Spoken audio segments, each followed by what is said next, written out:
নমস্কাৰ আপোনালোক সকলোকে পুনৰবাৰ স্বাগতম নাছমাই মজিদ বন্ধুসকল পলকতে চাওক আজি সন্ধিয়াৰ 7টা গুৰুত্বপূৰ্ণ খবৰ প্ৰথমটো খবৰ বলিউড অভিনেতা সৈফ আলী খানৰ সৈতে ভয়ংকৰ ঘটনা সৈফ আলী খানক চুৰিকাঘাত দুৰ্বৃত্তৰ নিজ বাসগৃহত সোমোৱা চুৰক বাধা দিওঁতে 6 বাৰকৈ চুৰিকাঘাত কৰে দুৰ্বৃত্তই আৰু বৰ্তমান উন্নত চিকিৎসাৰ বাবে অভিনেতাগৰাকীক হাস্পতালত ভৰ্তি কৰোৱা হৈছে বলিউড অভিনেতা সৈফ আলী খানক চুৰিকাঘাত অভিনেতাজনৰ মুম্বাইৰ বান্দ্ৰাৰ ঘৰত সোমাইছিল চোৰ আৰু নিজ বাসগৃহত সোমোৱা চুৰক বাধা দিওঁতেই আক্ৰমণ চলাই চুৰে চুৰিৰে অভিনেতাজনক আঘাত কৰি পলায়ন কৰে চুৰৰ দলটোৱে আৰু আহত সৈফ আলী খানক ততাতৈয়াকৈ ভৰ্তি কৰোৱা হৈছে হাস্পতালত নিশা প্ৰায় 2:30 বজাত সংঘটিত হৈছে এই ভয়ংকৰ ঘটনা আৰু বান্দ্ৰা আৰক্ষীয়ে ঘটনা সন্দৰ্ভত ৰুজু কৰিছে গোচৰ আৰু আৰম্ভ কৰিছে তদন্ত পৰৱৰ্তী খবৰ মুখ্যমন্ত্ৰী হিমন্ত বিশ্ব শৰ্মাক পুনৰ প্ৰত্যাহ্বান জনাইছে উত্তৰ পূৰ্বাঞ্চল সংখ্যালঘু ছাত্ৰ সন্থা চমুকৈ নেমচুৱে মুখ্যমন্ত্ৰীৰ গাহৰি পোহাৰ মন্তব্যৰ পিছতে এইবাৰ জাঙুৰ খাই উঠিছে নেমচুৰ মন্তব্য গৰু গাহৰিৰ ৰাজনীতি বাদ দিয়ক মুখ্যমন্ত্ৰীয়ে গৰু গাহৰিৰ ৰাজনীতি কৰিলেও মিয়া আগবাঢ়ি যাবই মিয়াৰ লগত আল্লাহ আছে সেইবাবে মিয়াৰ ল'ৰা ছোৱালী আজি শিক্ষিত এই মন্তব্য নেমচুৰ সভাপতি বদৰুল ইছলামৰ মুখ্যমন্ত্ৰী হিমন্ত বিশ্ব শৰ্মাই কেৱল মিয়াৰ পিছফালে লাগি থাকে এই মন্তব্য নেমচুৱে লগতে কয় যে মুখ্যমন্ত্ৰীয়ে গৰু গাহৰিৰ ৰাজনীতি কৰিলেও মিয়া আগবাঢ়ি যাবই মুখ্যমন্ত্ৰীৰ গাহৰি পোহাৰ মন্তব্যৰ পিছতে এইবাৰ জাঙুৰ খাই উঠিছে নেমচু নিৰ্বাচন আহিলেই কিয় চৰকাৰে হিন্দু মুছলমানৰ ৰাজনীতি কৰে এই প্ৰশ্ন নেমচুৱে লগতে কয় যে মিয়াৰ লগত আল্লাহ আছে সেইবাবে মিয়াৰ ল'ৰা ছোৱালী আজি শিক্ষিত এজন মুখ্যমন্ত্ৰী হিচাপে হিন্দু মুছলমান সকলোকে সমদৃষ্টিৰে চাওক মুখ্যমন্ত্ৰীৰ ভাষ্যৰ পিছতে গৰজি উঠিল নেমচুৰ সভাপতি বদৰুল ইছলাম নিৰ্বাচনৰ পূৰ্বে সহজ সৰল সংখ্যালঘু লোকক ব্যৱহাৰ কৰে চৰকাৰে এই মন্তব্য নেমচুৱে লগতে মন্তব্য কৰি কয় যে অসমত থকা সকলো মিয়া মুছলমানেই ভাৰতীয় নাগৰিক মুখ্যমন্ত্ৰীয়ে প্ৰায়ে মিয়াক তুচ্ছ তাচ্ছিল্য কৰি আহিছে মিয়াক উচ্ছেদ কৰি অৰ্থনৈতিক জীৱনত প্ৰভাৱ পেলাইছে আৰু নিৰ্বাচনৰ সময়ত বিজেপি চৰকাৰখনে মিয়াক ব্যৱহাৰ কৰে এই মন্তব্য নেমচুৰ পৰৱৰ্তী খবৰ আমেৰিকা ৰাছিয়া চীনৰ সমানে সমানে মহাকাশত দপদপনি ভাৰতীয় মহাকাশ গৱেষণা সংস্থা ইছৰোৱে সফলতাৰে সম্পূৰ্ণ কৰিলে স্পাৰডেক্স ছেটেলাইটৰ ডকিং প্ৰক্ৰিয়া আৰু এই সফলতাৰ পিছত বিশ্বৰ চতুৰ্থখন দেশ হিচাপে পৰিগণিত হ'ল ভাৰতবৰ্ষ দৰ্শকসকল আৰু বহুতো গুৰুত্বপূৰ্ণ খবৰ আছে তাৰ আগতে আপোনাক জনাও যে যদি আপুনি এতিয়ালৈকে এইটো ভিডিঅ'ত লাইক কৰা নাই তেন্তে এতিয়াই ভিডিঅ'টোত লাইক কৰি দিয়ক আৰু এনেকুৱা ধৰণৰ ভিডিঅ'সমূহ নিতৌ চাবলৈ চেনেলটো ছাবস্ক্ৰাইব কৰি কাষত থকা বেল আইকনটো প্ৰেছ কৰি ৰাখক পৰৱৰ্তী খবৰ ৰাজ্যত পুনৰ সংঘটিত হৈছে আন এক জঘন্য কাণ্ড এইবাৰ উজনি অসমত বাগিচাত কৰ্মৰত যুৱতীক ধৰ্ষণ কৰি পেলাই দিলে নদীত এইগৰাকী লম্পট প্ৰেমিক বৰুণ মুৰাই প্ৰেমিকাক ধৰ্ষণ কৰি নদীত পেলাই দিয়াৰ অভিযোগ আৰু অভিযুক্তক গ্ৰেপ্তাৰৰ দাবীত শ লোকে ঘেৰাও কৰিলে থানা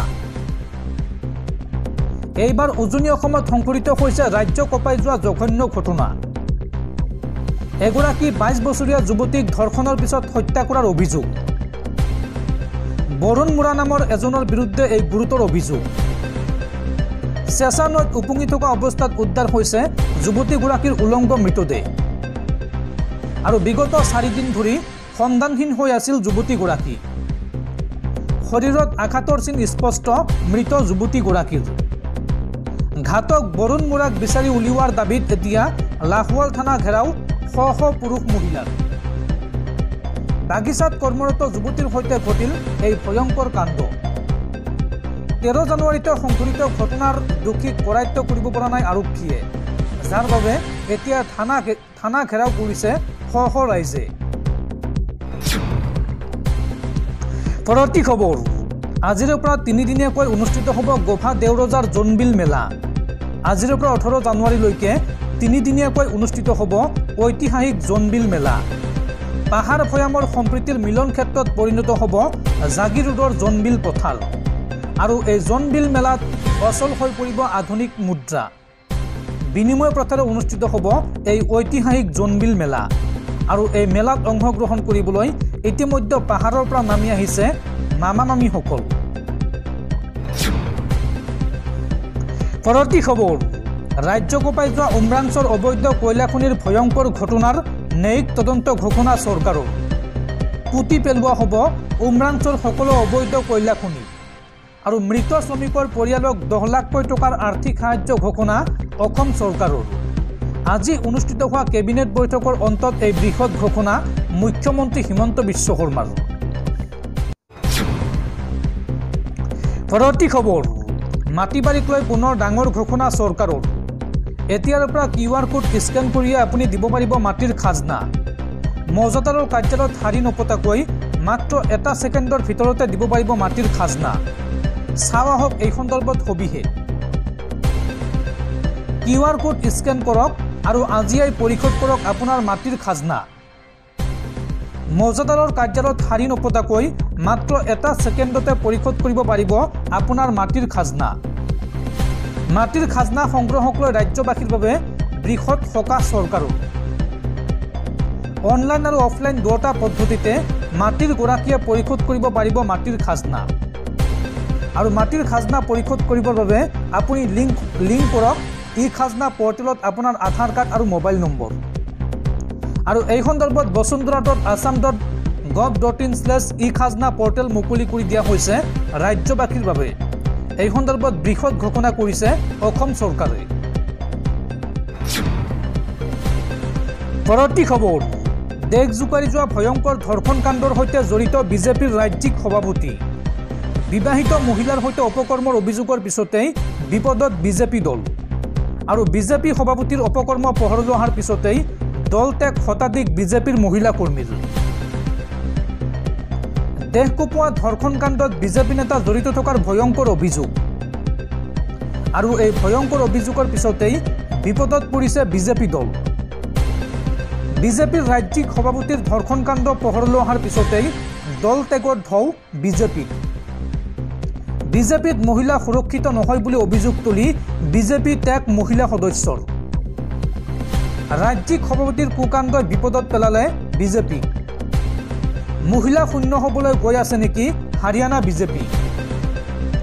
প্ৰাক্তন মহিলা মৰ্চাৰ উপ সভাপতি নেহা হালিনীৰ নেতৃত্বত বিজেপি ত্যাগ শতাধিক মহিলা কৰ্মী। জ্যেষ্ঠ নেতাৰ হাতত বিজেপি মহিলা সুৰক্ষিত নহয় বুলি অভিযোগ উত্থাপন। মহিলাক চৰকাৰী চাকৰি দিয়াৰ নামত ধৰ্ষণ কৰাৰ অভিযোগত নাম সাঙুৰ খাইছিল বিজেপিৰ সভাপতিৰ। আৰু তাৰ পিছতে সকলোৱে নিৰ্যাতিত মহিলাৰ পক্ষত থিয় দিছে। এগৰাকী বিবাহিত মহিলাক ভয়ংকৰভাৱে ধৰ্ষণ কৰিছিল বিজেপিৰ সভাপতিগৰাকীয়ে। আৰু এই ঘটনা পোহৰলৈ অহাৰ পিছতে নিজ দলৰে মহিলাৰ সমালোচনাৰ সন্মুখীন হৈছে বিজেপি দল। হাৰিয়ানাত এতিয়া বিজেপি মহিলা কৰ্মী সুৰক্ষিত নহয় বুলি ঘোষণা মহিলা মৰ্চাৰ সভানেত্ৰীৰ। এগৰাকী মহিলাক ধৰ্ষণ কৰাৰ গোচৰত নাম সাঙুৰ খাইছে বিজেপিৰ শীৰ্ষ নেতাৰ। আৰু আৰক্ষীয়ে বিজেপিৰ সভাপতিগৰাকীৰ বিৰুদ্ধে ইতিমধ্যে ৰুজু কৰিছে গোচৰ। উল্লেখযোগ্য যে 2023 চনৰ 3 জুলাইত এগৰাকী মহিলাক এখন হোটেলত নি চলাইছিল যৌন নিৰ্যাতন। আৰু এই ঘটনাত জনপ্ৰিয় গায়ক জয় ভগৱান ওৰফে ৰকি আৰু হাৰিয়ানা বিজেপিৰ সভাপতিৰ বিৰুদ্ধে এই ভয়ংকৰ অভিযোগ উত্থাপন হৈছে। আৰু ইতিমধ্যে ভুক্তভোগী মহিলাগৰাকীয়ে থানাত দাখিল কৰিছে এজাহাৰ। পৰৱৰ্তী খবৰ, চৰকাৰী কৰ্মচাৰীলৈ বেয়া খবৰ। দেশৰ 1.16 কোটি কেন্দ্ৰীয় কৰ্মচাৰী আৰু অৱসৰপ্ৰাপ্ত কৰ্মচাৰীৰ আশাত চেঁচা পানী কেন্দ্ৰীয় চৰকাৰৰ। 8ম দৰমহা আয়োগ গঠন নকৰে কেন্দ্ৰীয় চৰকাৰে। সামগ্ৰিক দৰমহা বৃদ্ধিৰ সলনি কৰ্মচাৰীৰ যোগ্যতা অনুসৰি দৰমহা সাল সলনি কৰিব কেন্দ্ৰীয় চৰকাৰে।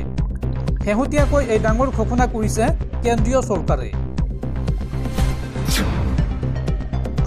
পৰৱৰ্তী খবৰ, শীঘ্ৰেই বন্ধ হ'ব হামাছ আৰু ইজৰাইলৰ যুদ্ধ। বিগত 15 মাহ ধৰি চলা যুদ্ধত 46,000 লোকৰ মৃত্যু। ট্ৰাম্প আৰু বাইডেনৰ সকিয়নিত এইবাৰ মানিবলৈ বাধ্য হ'ল দুয়োপক্ষ। আৰু অব্যাহত যুদ্ধবিৰতিৰ বাবে সাজু হৈছে ইজৰাইল আৰু হামাছ। শীঘ্ৰেই বন্ধ হ'ব হামাছ আৰু ইজৰাইলৰ যুদ্ধ। বিগত 15 মাহ ধৰি চলা যুদ্ধত এই পৰ্যন্ত 46,000 লোকৰ মৃত্যু হৈছে আৰু অব্যাহত যুদ্ধবিৰতিৰ বাবে সাজু হৈছে ইজৰাইল আৰু হামাছ। 2023 চনৰ 7 অক্টোবৰত আৰম্ভ হোৱা যুদ্ধৰ অৱসান আসন্ন। ট্ৰাম্প আৰু বাইডেনৰ সকিয়নিত মানিবলৈ বাধ্য হ'ল দুয়োপক্ষ। কাটাৰৰ মধ্যস্থতাত যুদ্ধবিৰতিৰ বাবে দুই পক্ষ সাজু বুলি দাবী আমেৰিকা যুক্তৰাষ্ট্ৰৰ। যুদ্ধবিৰতিৰ লগতে পণবন্দীক মুক্তিক লৈও দুই পক্ষৰ চুক্তি। হামাছ আৰু ইজৰাইলৰ যুদ্ধই মধ্যপ্ৰাচ্যৰ পৰা বিশ্বজুৰি সৃষ্টি কৰিছিল উত্তেজনা। গাজা, পেলেষ্টাইনৰ পৰা লেবানন, য়েমেন, চিৰিয়ালৈ বিয়পিছিল এই যুদ্ধ। ইজৰাইলে আক্ৰমণ কৰিছিল, যুদ্ধত প্ৰস্তুতি দিয়া ইৰাণকো। হামাছ আৰু হিজবুল্লাৰ মুৰব্বীক নিধন কৰিছিল ইজৰাইলী সেনাই। আৰু ইজৰাইলী আগ্ৰাসনৰ বিৰুদ্ধে থিয় দিছিল বিশ্বৰ মুছলমান সমাজ। আৰু অব্যাহত আমেৰিকাৰ হস্তক্ষেপত যুদ্ধ বন্ধ হোৱাৰ ইংগিত স্পষ্ট। শেহতীয়া আলোচনাত সুৰ নৰম কৰিছে ইজৰাইলৰ প্ৰধানমন্ত্ৰী বেঞ্জামিন নেতানিয়াহুৱে। অৱশ্যে যুদ্ধবিৰতিৰ চুক্তি এতিয়াও সম্পূৰ্ণ হোৱা নাই বুলি ঘোষণা ইজৰাইলৰ প্ৰধানমন্ত্ৰী বেঞ্জামিন নেতানিয়াহু।